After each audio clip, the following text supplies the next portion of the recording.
Shilo Sanders, I always thought he was in a great spot with Tampa Bay. I don't know how you feel about the safety room, but I think there's potential for Shilo to make the team and potentially work his way up in the safety room at some point. But just how's his performance been so far? How are the coaches liking him? And then how's he taken in the defensive system in Tampa with Todd Bowles obviously calling the shots? Yeah, look, with Todd Bowles' system, it's very hard to get on the field right away, even if you're a first round pick, defensively speaking. Now, some are going to do it, right? Tyke Smith just did it last year.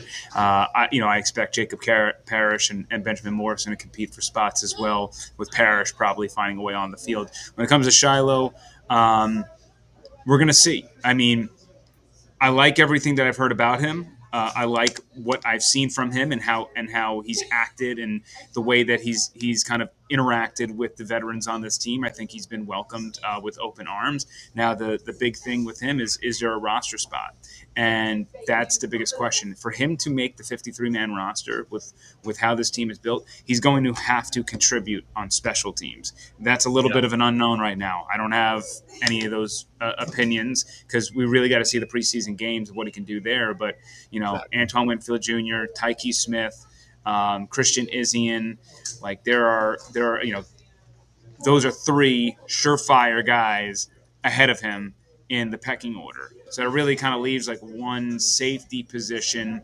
and you just don't know how that's going to go. And there, as I said, there's Parrish. There are a bunch of options and ways they can do this thing. So um, my gut is Shiloh's not going to make the team, but that Okay. would not be that's nothing of like a demerit to him. He's an Yeah. undrafted free agent. Typically, that's how it goes.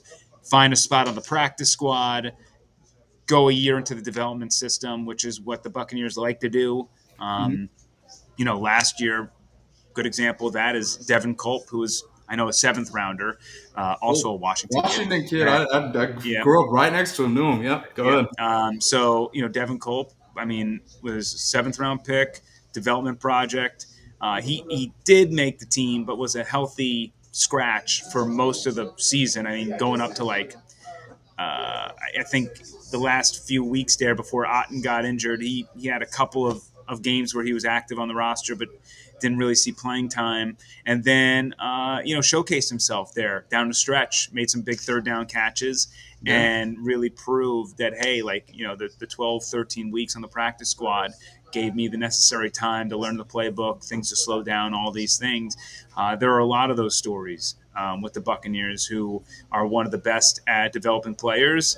They have the most, or they're a top five team in terms of players they drafted or brought in, Yeah. becoming a part of their 53-man roster. So again, that's I don't say that as anything against Shilo. He's coming to a team that has won the division 4 straight seasons, has been to the playoffs 5 straight years.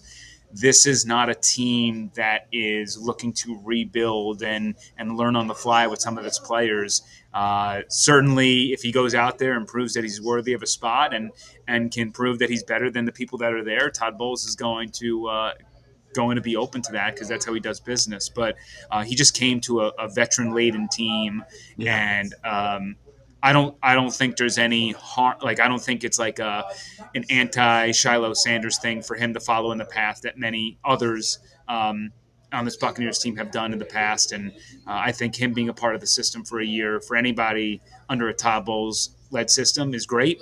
I will Mhm. say that Shiloh gets a leg up probably because of his father, and he's just been around football for a Oh very yeah. long time. I don't think the Todd Bowles playbook will be as daunting to him as maybe some Right. other rookies, but still, it's probably going to take a little bit of time and to ease himself in. But my first look at him, like the size really jumped out. Like he's a big dude for a safety, Oh yeah. which is I know that Todd's gonna like that. He likes the thumpers. Yeah, and that's the one silver lining here.